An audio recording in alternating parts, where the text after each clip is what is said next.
we have started chapter 2 of geography, and the name of the chapter land, soil, water, natural vegetation, and wildlife. So we have discussed about land use, then conservation of land also, then we have started soil, then we discussed about landslides. So let us discuss some of the points about mitigation measures also we have discussed. Now the factors. So we are here, soil formation. So these see in the figure, this is given topsoil with humus and vegetation, then subsoil with sand, silt and clay, next weathered rock material, then parent rock. So this is soil profile. Okay, see, it takes hundreds of years to make just 1 centimeter of soil.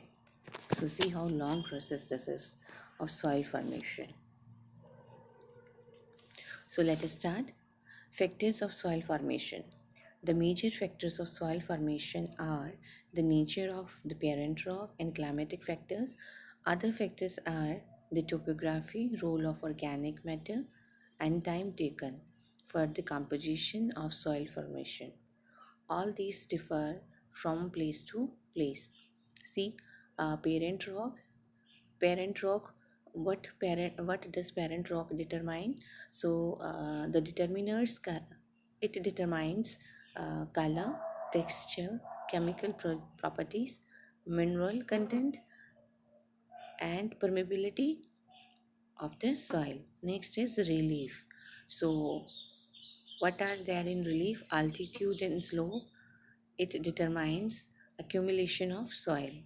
Next is flora, fauna, and microorganisms. It affect the rate of humus formation, that how much humus is present in the soil. It all depends on the flora, fauna, and microorganisms of the area. Next is climate.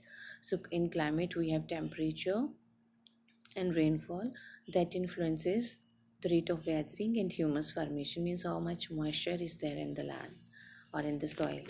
So time, it determines thickness of soil profile. You understand it? If the time is more due to compression, it may be hard. Okay, so see activity in India. Soils could be alluvial, black, red, laterite, desertic, and mountain soil. Collect a handful of different types of soils and observe how are they different. So now this is degradation of soil and conservation measures. So how we people are degrading our soil, let us discuss.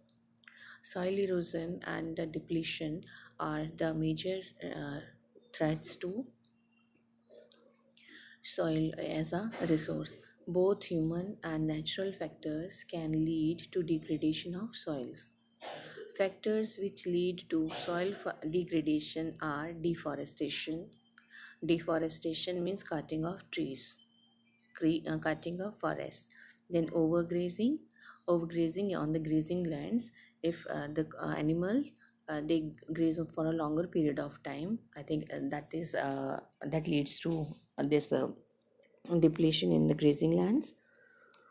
Then overuse of chemical fertilizers or pesticides means if the pesticides or chemical fertilizers are used more than required on the field, then also it leads to depletion of the soil quality. Then rainwash.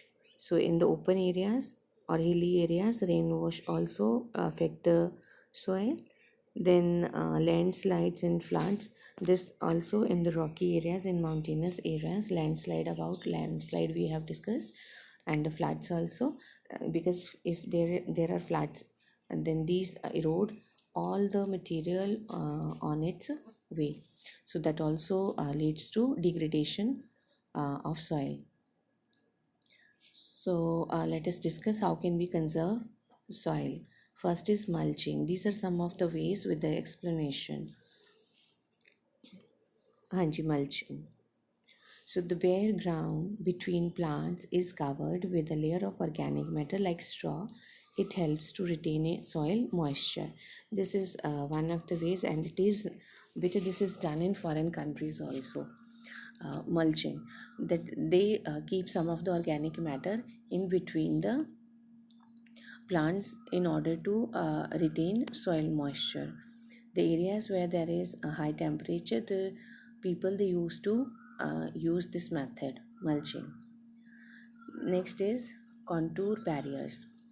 Stones, grass, soil are used to build barriers along contours. Trenches are made in front of the barriers to collect water. So, with the help of stones or a this grass, soils are used to build barriers along contours. So, if the stones are put at the uh, bunds are made with the help of grass or stones, and then the trenches are dug in order to collect water, so that the water cannot just wash away the soil. So the some kind of trenches are dug, and then this contour barriers are made, so that the rain wash can be checked. So rocks are piled up to slow down the flow of water. So this is also done in the hilly areas. This prevents gullies and further soil loss. So gully erosion also. What is gullies? The when there is a heavy rainfall, then the water it makes cuts, deep cuts in the soil, and these cuts are called gullies. So this leads to soil loss. So if we build rock dams, it helps to check soil erosion. Next is terrace farming. Broad flat strips or terraces are made on the steep slopes so that flat surfaces are available to grow crops. They reduce surface runoff and soil erosion. So what is terrace farming? So see, here terraces are made. So in hilly areas also, if you have visited, the people they clear a flat terrace in the mountain areas, and then starts cultivation there. So they grow their crops there. So it reduces the surface runoff, means the water running surface running of water. So, and it also checks the soil erosion, because this is done in the uh, form of terrace. Like some steps are made so that there should not be any continuous flow of water. Intercropping. Different crops are grown in alternate rows and are sown at different times to protect the soil from rainwash.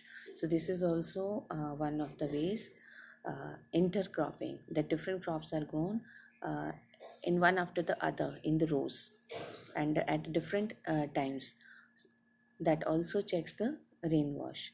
Contour plowing. So it is about like the contours, so the flowing parallel to the contours of the hill slope to form a natural barrier of water to flow down the slope. So this is flowing along the contours of the slope, not up and down situation. So it is along the contours of the slope. So these are made. See, this is contour. This is contour flowing. See the strips. This is also in the form of strips.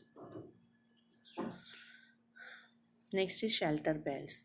So in coastal and dry regions, rows of trees are planted to check the wind movement to protect soil cover. So this is in the coastal areas. Their wind force is more. The rows of the trees are planted to check the wind force. So let us. So this is, I think,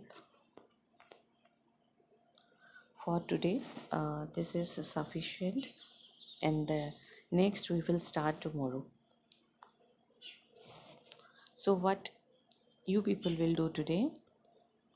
You are to write down the different conservation and the causes of the soil loss, then how can we prevent this soil loss? So these are given here. These first the causes, then the measures to conserve the soil loss. So this is all for today. If you have any question or query, discuss with me in the class. Have a nice day.